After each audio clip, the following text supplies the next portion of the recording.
The Dallas Cowboys are 2.5 point favorites over the Chargers in week 16.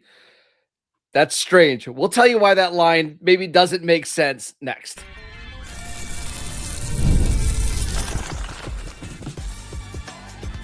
You are Locked On Cowboys, your daily Dallas Cowboys podcast. Part of the Locked On Podcast Network, your team every day. Welcome back to the Locked On Cowboys podcast, part of the Locked On Podcast Network, your team every day. We'd like to thank you for making us the #1 sports podcast network. And today's episode is brought to you by Game Time. Download the Game Time app, create an account, and use promo code LOCKEDONNFL for $20 off your first purchase. Welcome back. I am your host, Marcus Mosher. Joining me today, as always, is Dallas Cowboys expert Landon McCool. And on today's show, we are discussing this Cowboys Chargers matchup on Sunday afternoon. The Cowboys are 2.5 point favorites, Landon, against a team that has a chance to be the #1 seed in the AFC. I don't understand it. I don't. Yeah, the math doesn't quite math there. It feels like this is a team in the Cowboys that obviously is on the backside of this season, is kind of defeated a little in a lot of ways. I understand that some of the mechanics behind how betting lines work, but even then, I feel like this is a this is an easy line that I would probably bet against the Cowboys. I just, we're going to talk about it, but it's funny to me, considering where these two teams are in their season and where they're headed towards the end of the season, that the Cowboys would be favorites. And I think some of it, I wonder, is because the Chargers have some really hard games coming up, and this almost would feel like a letdown game for the Chargers. It's also a noon Central Time kickoff, and the Chargers just don't play in very many of these games. We should also mention they're incredibly banged up on the offensive line. Justin Herbert's dealing with some injuries, so I get it. We talked to David Drogemeyer from Locked On Chargers, and he was saying this is by far the best offense that they've played all season long.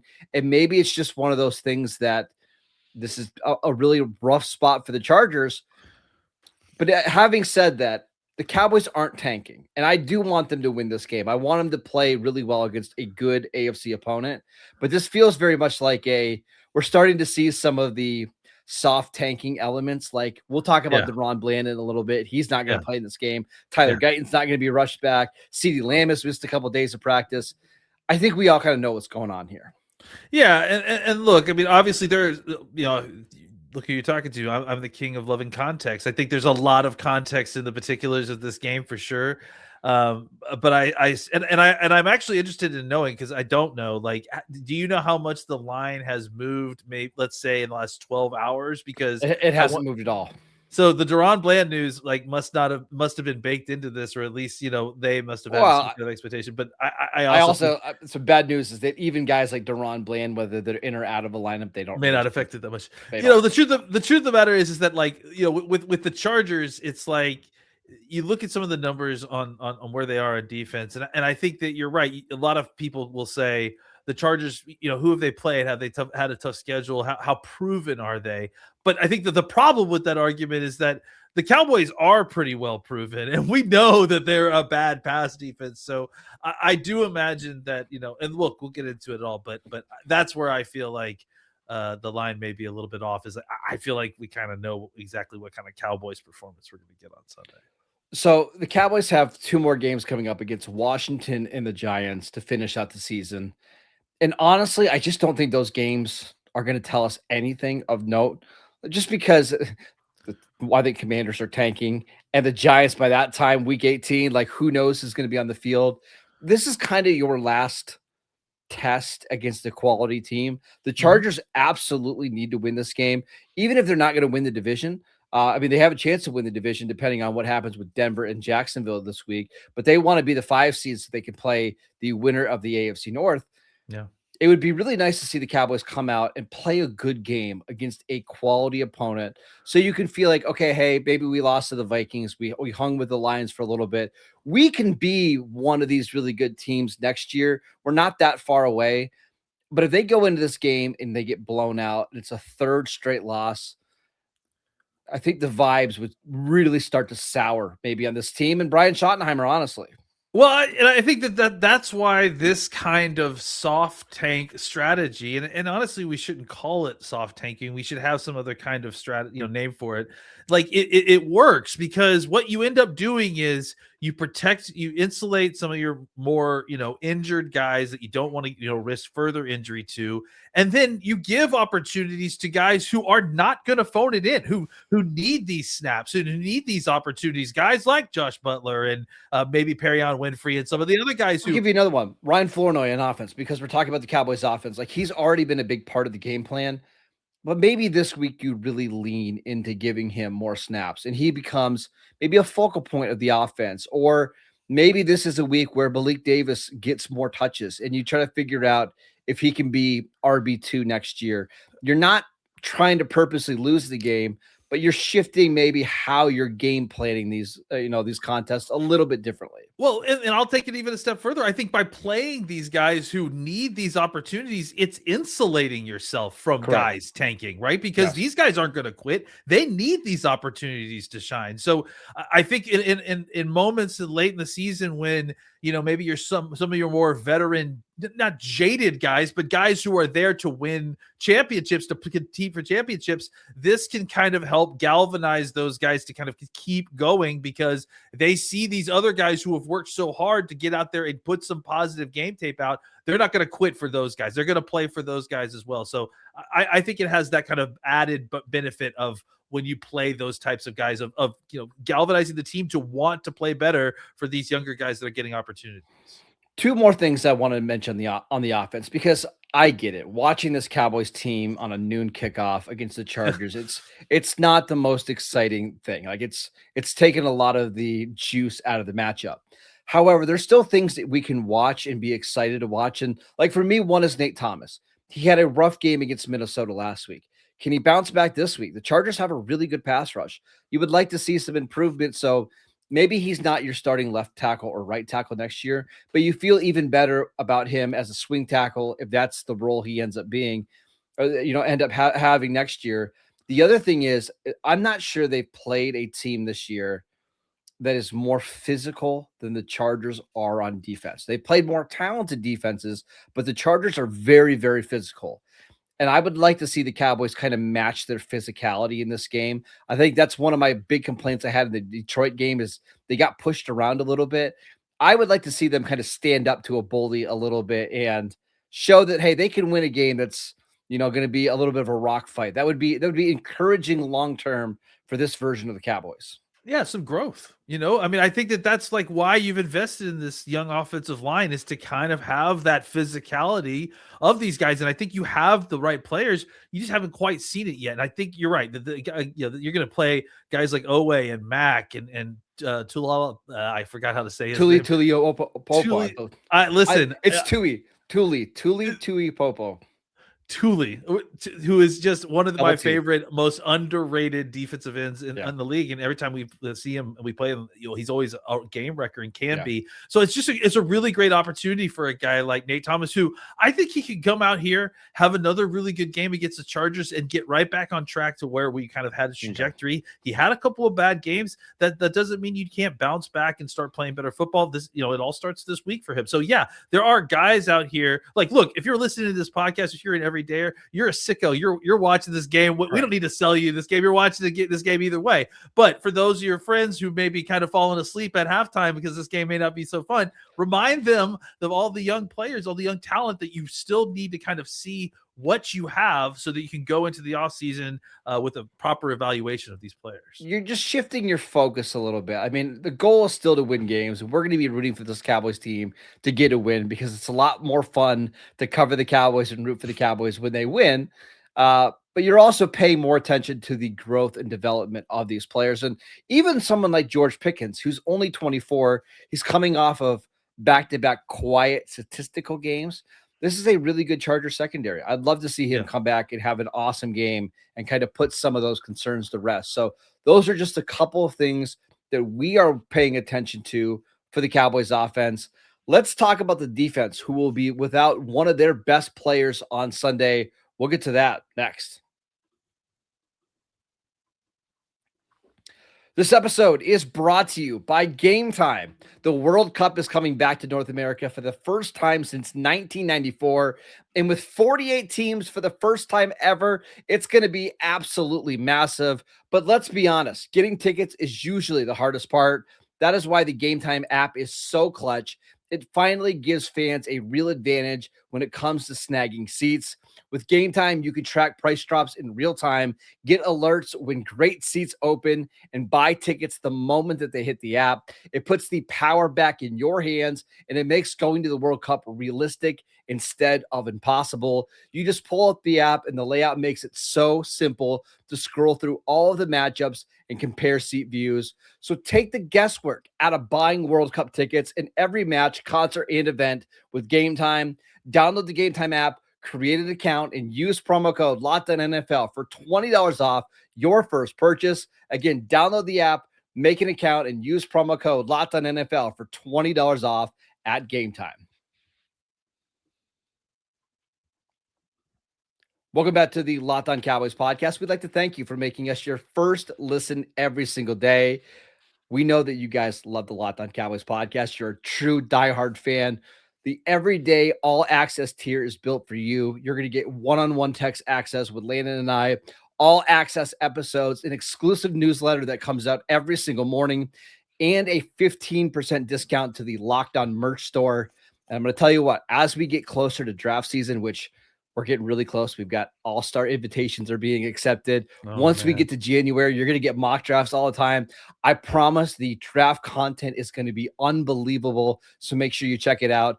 Head over to lockedoncowboys.supercast.com or check out the link in the show notes. All right, Landon, let's talk about the Cowboys defense in this one. They will be without DaRon Bland. This is a new development. He did not practice on Wednesday, did not practice on Thursday. And then we got some word that he is contemplating surgery on that same foot that he injured last year that's giving him some problems. And that's a terrifying sign. Yeah, and officially moved to the IR too, I think. And so his season is done for. So whatever the decision is, it's clearly one that is ended DaRon's season. And look, he had a very up and down season. He obviously came into the year dealing with this foot injury and recovering from it, and was one of the many guys that kind of was rushed back in order to the service of trying to get this defense going early.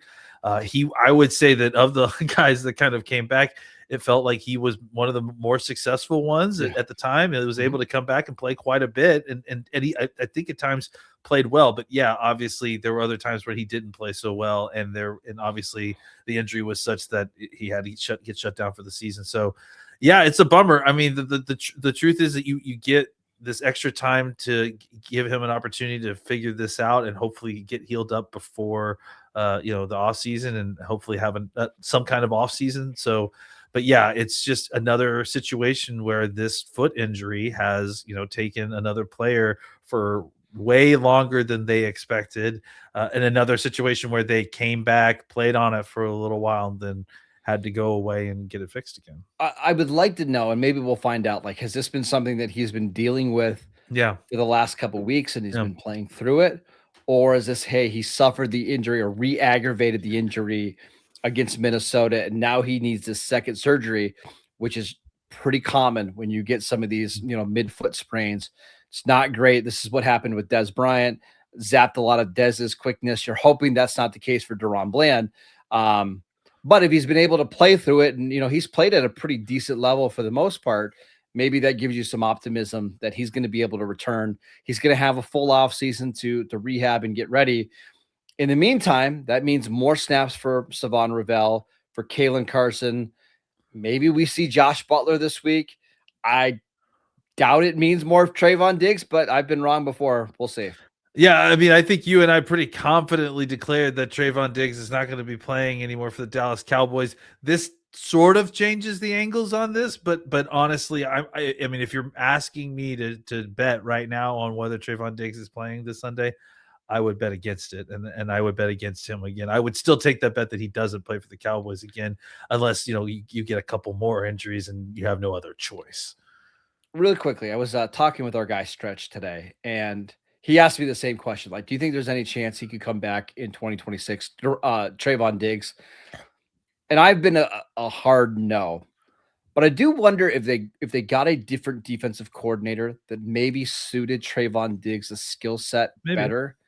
I mean, I'm not saying this guy because this guy's not going to be their defensive coordinator. But if they brought in someone like Al Harris, who Trevon loved, maybe that would make sense. Or maybe you go to a scheme that makes more sense for Diggs. I don't know. I don't think we can completely rule it out. Partially because if I'm Diggs, I'm on a good contract. Nobody else is going to pay me anything similar, anything close to this amount. Maybe you don't try to burn every bridge before the 2026 season.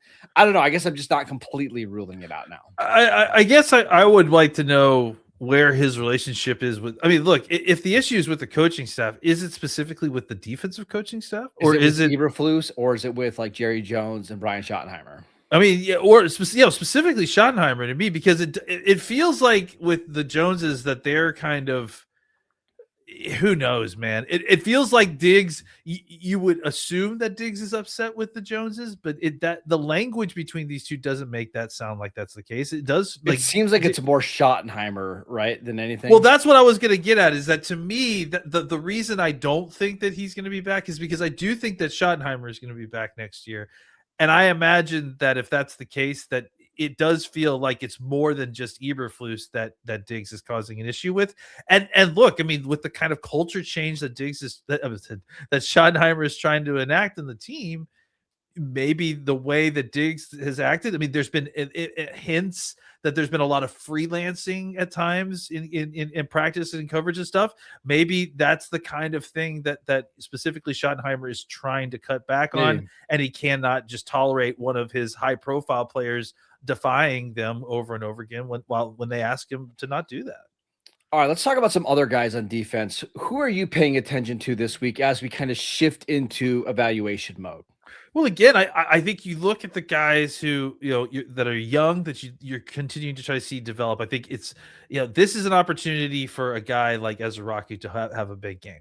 This is an offensive line that is very beat up. That, I mean, you look at the offense in the Chargers that has a lot of talent on the outside. I mean, a decent talent on the outside. You've got a young wide receiver, McConkey, a not so young wide receiver, Keenan Allen.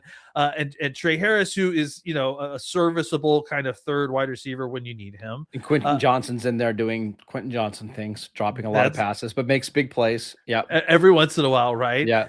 They've got two young, rookie running backs who both are very different from each other. One was a high-profile, high pick, who's kind of starting to make his way back into the offense as he was injured, and then Kimani Vidal is a guy that that we I think both liked in the draft, and has had a lot of opportunity and has taken advantage of this opportunity. So there's a lot of skill guys, but the problem with this offense is that it's been a not good offensive line that then got hurt. And now, like, they lost the only real talented guys that they had in Slater and Joe Alt, and now it's kind of a beat up unit. So I want to see guys like Ezraku get an opportunity to kind of get in there. I don't know where Jay Toy is, but let's drag some of these other guys off the bench and give them opportunities just to see where they are in their development. But specifically, I think Ezraku up front. I want to see Ravel come out there and get opportunities and see if he can bounce back from having a tough game. Carson as well, who had another kind of tough game. The young guys, I want to see them kind of get more opportunities to get out there and shine a little bit more. I know PFF grades are not the end all be all, but I just want to give you the rankings from Pro Football Focus of their offensive line. Jamari Sawyer, their left tackle, 50th of 82. He's actually their best one. Trevor Penning, who's playing left guard for them, 71 of 78. Bradley Bozeman, 79 of 79. Mekhi Becton, 76 of 76. And then we've got Bobby Hart, old friend alert from the Giants, 77 of 82. This is a matchup where the Cowboys defensive line has to win. You mentioned Perion Winfrey. You mentioned Jay Toya. We're still waiting on the status of Quinnen Williams. I would like to see them dominate this game. Yeah. The Chargers are going to do everything to get the ball quick. They're going to run the ball. They're going to play action. It would be really encouraging if this unit just took over and dominated. Again, it's a bad offensive line. Prove it to everybody on Sunday. Yeah, it's weird. It's how it's like our defensive strength on their weakness and their offensive strength on our defensive weakness, right? Like Yep. they've got a lot of guys who can exploit the coverage that we've got. The Cowboys, if they want to win on defense, if they want to have success in defense at all, or anything resembling success, they got to win up front. That's the only place 100%. where they have the matchup differences to affect the game, and they need to provide help for the guys in the back end. The only way they do that is disrupt, but that's been the way that they've had to win these last few weeks, and they haven't done it. So they have to like actually dominate their matchups this week. They got to find a way to get through their protections and affect a quarterback who has been effective at running around and making just enough plays to win these games. That's how the Chargers have won these as many games as they have. The Cowboys have been on the wrong end on a bunch of revenge games this year. Micah had a huge game. Rico Dowdle had a huge game. Muhammad for the Lions had 3 sacks. Little Kenneth Murray revenge game here against the Chargers. I don't think so. I hope he doesn't play. I hope it's DeMarvion Overshown and Shamar James and Maris Leofau. Like, just let the 3 young kids go out there and play. Yeah, it's the young linebackers' revenge on the old guy keeping him on the bench. I was doing my best to try to wish it, but all right, let's give some predictions for this Week 16 matchup between the Cowboys and the Chargers. We'll get to that next. This episode is brought to you by Prize Picks. The holiday season is one of the best time for sports. Like, I'm already getting my schedule ready. We've got the college football playoffs on Friday night. We've got Jake Paul versus Joshua, which is kind of fun. We just have so much going on over the next 2 weeks. It's so entertaining, and it's all happening at once. And while we're all making choices every day, one of the most fun places to make the right call is Prize Picks, because Prize Picks is the easiest way to get in on daily fantasy. You just pick more or less on at least 2 player projections, lock in your lineup, and you're in the game. It's simple, it's fast, and it's available in 45 states, including California, Texas, Florida, and Georgia. And Prize Picks has added an extra layer of excitement to the holiday sports schedule. And creating a lineup takes less than a minute, and the app makes the whole process smooth and easy. So download the Prize Picks app today. Use promo code LOCKEDONNFL to get $50 in lineups after you play your first $5 lineup. That's promo code LOCKEDONNFL to get $50 in lineups after you play your first $5 lineup. Prize Picks, it's good to be right. Welcome back to the Locked On Cowboys podcast. We'd like to thank you for making us your first listen every single day. Predictions time. It doesn't really hit the same when your team's basically eliminated from contention, but how do you see this game playing out? I think I see it a couple different ways. Like, I think what the Cowboys, and you nailed it, honestly. I think on offense, the Cowboys have to avoid kind of getting bullied up front, right? They need to be able to efficiently, early in the game, efficiently move the football down the field. I think it's going to be tough sledding early to try to throw the football against this defense. They have a really good pass defense. In fact, they may have one of the best pass defenses in football. So I do think that the Cowboys are going to need at some point, and probably early in the game and probably throughout the game, they are going to need to find some efficiency in the run game to kind of create a little bit in the pass game, especially against this defense.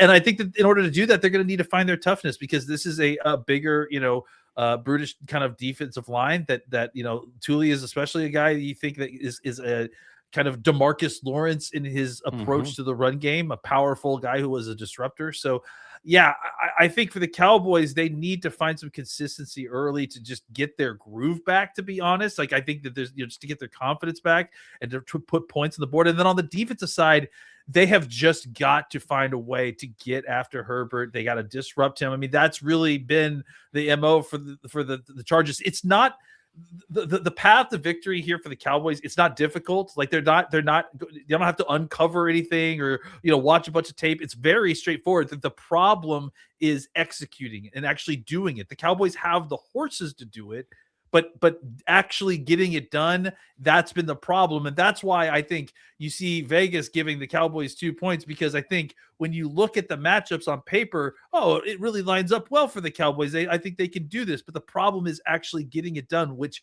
hasn't been what the Cowboys have done these last 2 weeks. I think the Chargers are going to win. I'm going to get my prediction out of the gate. But I do think this is a very interesting game, because there is a good chance if Philadelphia beats Washington on Saturday afternoon that the Cowboys are eliminated from playoff contention. And one of the reasons why the Cowboys hired Brian Schottenheimer is they believe that he can create a culture and the players are going to play for him no matter what. Yeah.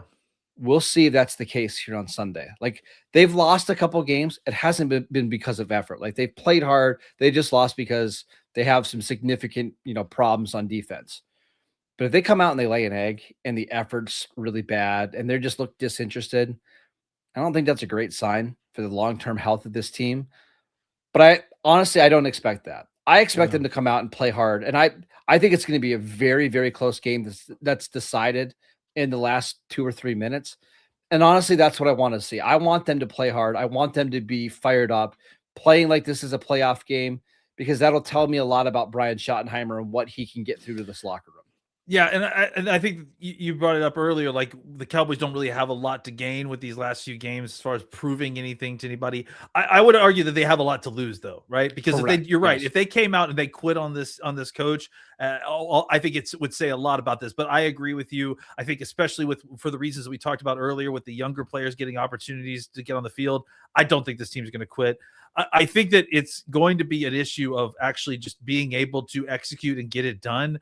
And that's been the issue, right? So there's a high chance that the Cowboys come out there and do what they need to get it done. And then if they do, I do think the Cowboys are the more talented team right now, and they will win this game. But right now it's hard to have faith in that because they haven't done that in the last few weeks.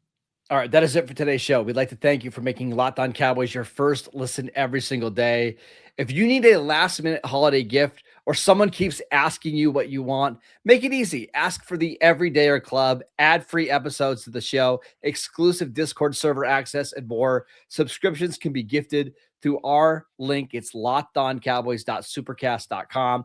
It's also in the link to the show notes. And for those of you on video, we can send you the first ever 24/7 national NBA YouTube channel. And for our second audio listen, check out the Locked On NFL podcast as well. Follow Landon on Twitter at McCoolBCB. I'm at Marcus _Mosher. Enjoy the game. We'll see you right back here on Monday.